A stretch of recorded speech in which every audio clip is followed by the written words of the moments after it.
Aloha. My name is Lynn Vasquez, born and raised in Kalihi Palama and the Chinatown areas. I served on the Kalihi Palama Neighborhood Board for 2 terms.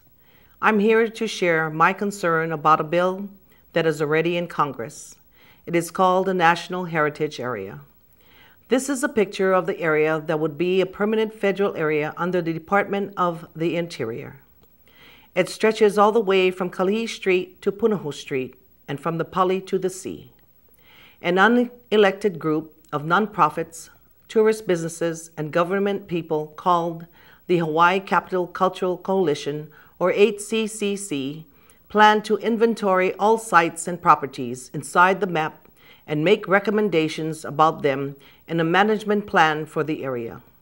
Last I heard, only 3 of their board members even live in the area.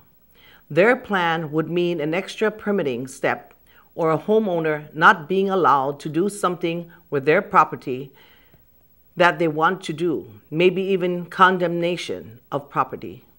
I've read that in some heritage areas, people can't build what they want or are not allowed to paint their houses certain colors, or they must plant certain types of trees. The HCCC application talks about doing individual evaluations of houses and small businesses in Palama, Liliha, Kaka'ako, and especially Kalihi, and maybe further restrictions and regulations of whole areas. People who live outside of the map across Kalihi Street would not have any new restrictions or regulations.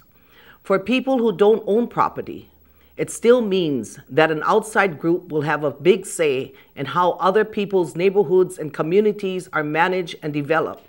If this bill passes, the city and state will be more or less required to follow the plan of this group in order to get federal money. The recommendations of other elected community groups like the neighborhood board will count less than what the outside group wants. We will all have less and less of a say in the future development of our neighborhoods. The outside group and the Department of the Interior will have the final say.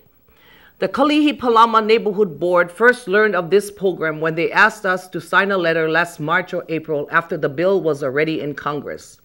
But they have been working on this program for the past 6 or 7 years. Why didn't they come to our neighborhood board earlier? The Kalihi Palama Neighborhood Board took no action on this heritage area. We didn't have a quorum for a few months, and then the letter asking for support was withdrawn by the HCC. When I looked at their study, I noticed they never had a community forum in Kalihi Palama like they did in other areas. They had a forum in Waikiki, which is outside the area, but not in Kalihi Palama. These forums were required to gather information about whether the community even wanted to become a national heritage area. The Kalihi Palama community never had a chance to say whether we wanted this program for our area before the bill was put in Congress. That choice was taken away from us. I think they should withdraw this bill that included Kalihi Palama without our knowledge or our agreement. I heard that other areas asked to withdraw from their map, like Tetlis, Papakolea, parts of Nuuanu, and Chinatown. The Liliha Neighborhood Board did not support this National Heritage Area. There's a website if you want to learn more about the National Heritage Area and what you can do about it. Go to www.realhawaiiheritagearea.info.com. Mahalo.